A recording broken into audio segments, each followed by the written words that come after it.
ፎሬክስ ትሬዲንግ ምንድነው? ይህ የትሬዲንግ ኢትዮጵያ ዩቲዩብ ቻናል ነው።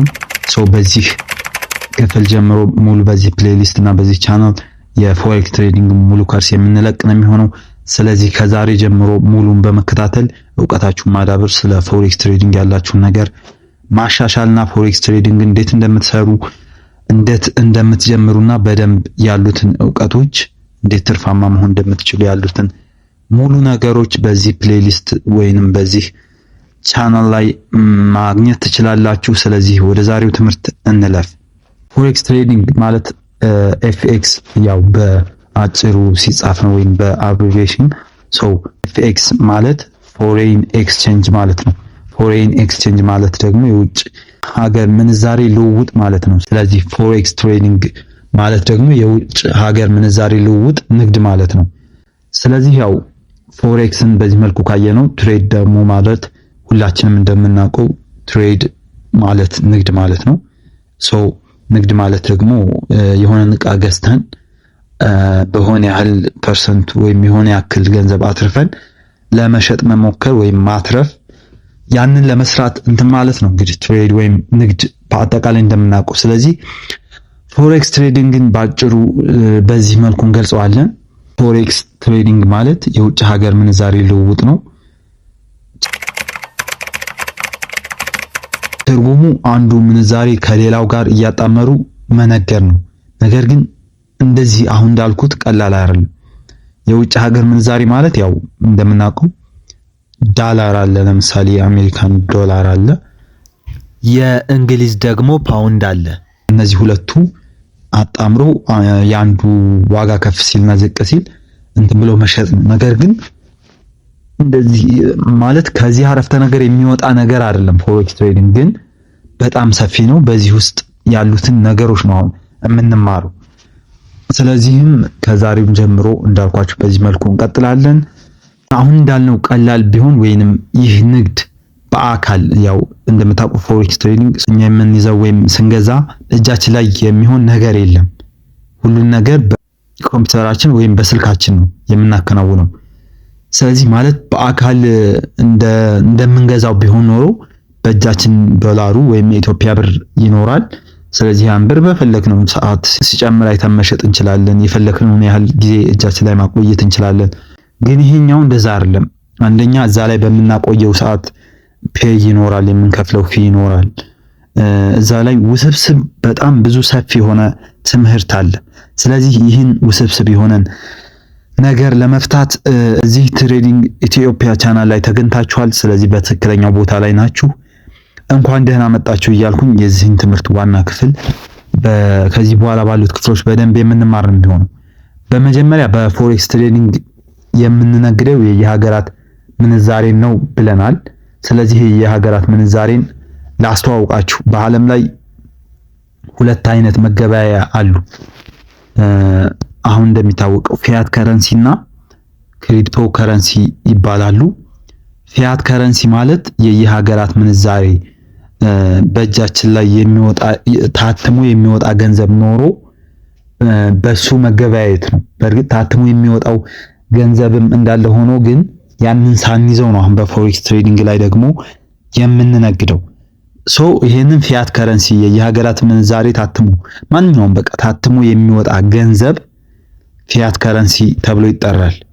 ክሪፕቶ ከረንሲ ደግሞ እንደምታውቁት ክሪፕቶ ከረንሲ ማለት ያው የኛ ርዕሳችን አይደለም። በእርግጥ ግን ለማወቅ ያክል በትንሹ ነካክቶ ለማለፍ ያክል ክሪፕቶ ከረንሲ ማለት የኦንላይን ወይንም ዲጂታል ከረንሲ ነው። በእጃችን ሳንይዘው only the ኦንላይን ማርኬት ላይ ብቻ የምናገኘው፣ በኦንላይን ብቻ የምንገበያየው፣ ከስልክ ወደ ስልክ ከማንኛውም ከኮምፒውተር ወደ ኮምፒውተር ያስተላለፍን የምንነግድበት ወይም የምንጠቀምበት መገበያያ ገንዘብ ነው ክሪፕቶ ከረንሲ። ስለዚህ የሁለቱ ልዩነት ማወቅ ያስፈልጋል።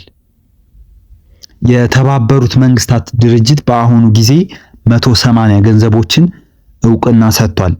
ያው የሀገራት ምንዛሬ ወይም ፊያት ከረንሲ የሚባሉት ማለት ነው። እያንዳንዱ ምንዛሬ ከሌላው ጋር ለማጣመር ከሆነ በጣም ብዙ ናቸው። ስለዚህ አሁን በትንሹ ለማወቅ እንደሞከር ነው ፎሬክስ ላይ የምንነግደው ክሪፕቶ ከረንሲ ነው ወይስ ፊያት ከረንሲ? ያው እንዳወራ ነው ፊያት ከረንሲ ነው። ስለዚህ ዝጋ ያዙልኝ እና 180 አካባቢ የየሀገራት የኢትዮጵያን ብር ጨምሮ የአሜሪካ ዶላር ሊሆን ይችላል፣ እንደዚሁም ዩሮ፣ የተለያዩ የየሀገራት ገንዘቦች አሉ። እነዛ ፊያት ከረንሲ ተብሎ ይጠራሉ።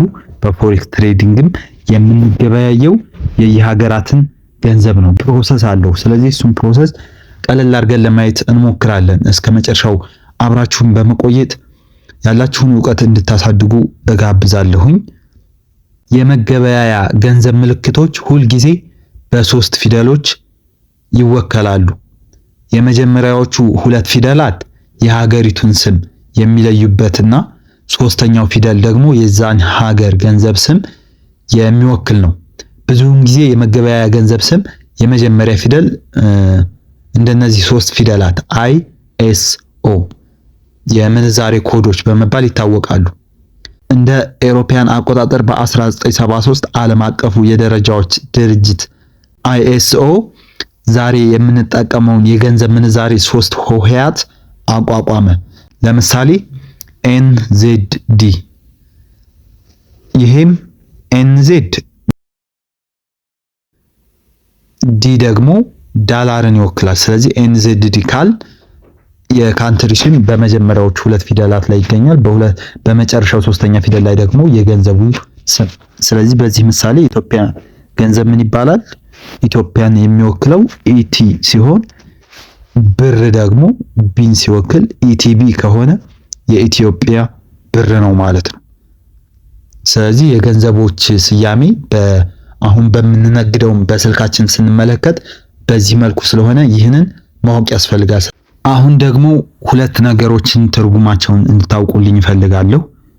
በፎሬክስ ትሬዲንግ ትልቅ ቦታ ያላቸው ወሳኝ ነገሮች ስለሆኑ የመጀመሪያው ብሮከር ነው። ብሮከር ማለት በቀላሉ ደላላ ማለት ነው። ስለዚህ ይሄንን ገበያ የሚያቀርቡልን ደላሎች አሉ ወይም ብሮከሮች።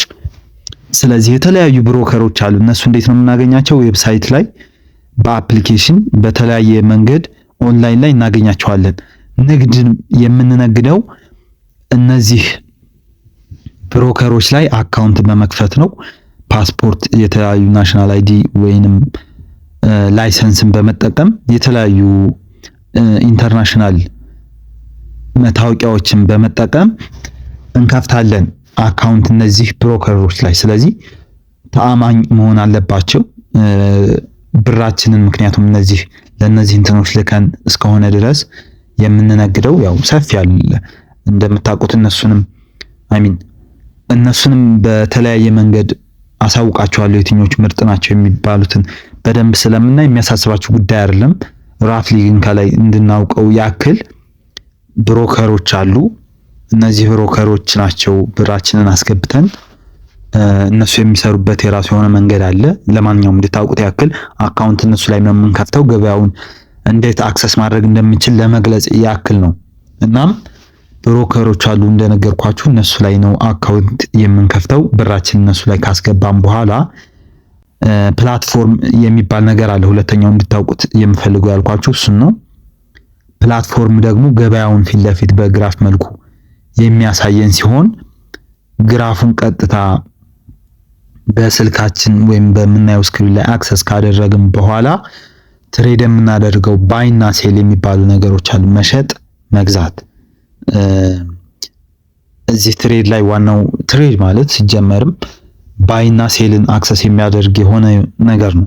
ስለዚህ ባይና ሴል እንድናደርግ የሚያመቻቹልን የተለያዩ ፕላትፎርሞች አሉ። ስለዚህ ፕላትፎርሞች ከብሮከሮች ጋር ይገናኛሉ። ሲጀመርም ብሮከሮች ራሳቸውን ፕላትፎርም አላቸው። ነገር ግን አንዱ ፕላትፎርም ከሌላው ፕላትፎርም ጋር የተለያየ እይታ ስላለው እሱን የምንለይበት መንገድ ነው የሚሆነው። ስለዚህ የተለያዩ ፕላትፎርሞች አሉ። ባይና ሴል የምንልባቸው ቦታዎች ናቸው። እናም አሁን የማሳያችሁ ልክ አንዱ ፕላትፎርም ላይ እንደ ምሳሌ ብንገባ እንደዚህ የተለያዩ አይነት ከረንሲ ፔሮችን እንመለከታለን። ከረንሲ ፔር ማለት ምን ማለት ነው? ከረንሲን ያው እስካሁን አይተናል። ከረንሲ ራሱን ችሎ ምንዛሬ ማለት ነው። ስለዚህም እስካሁን ባለው ነገር ከረንሲን በተወሰነ መልኩ ቢሆን ለመረዳት ሞክረናል። እንግዲህ ትሬድ ስንገባ የምንመለከተው የምናገኘው ነገር ቀጥታ ምስሉ ፊት ለፊት ላይ ይህንን ይመስላል። ስለዚህ እያንዳንዱ ቁጥሮች፣ ፊደሎች ምን እንደሆኑ በስፋት የምንማር ይሆናል። በሚለጥቀው ክፍል እንድንገናኝ እየጋበዝኳችሁ የዛሬውን ትምህርት ይሄን ይመስላል። ጥያቄ የሆነባችሁ ያልገባችሁ ነገር ላይ ኮሜንት ላይ ያስቀምጡልኝ፣ በአፋጣኝ መልሳለሁኝ። አመሰግናለሁ።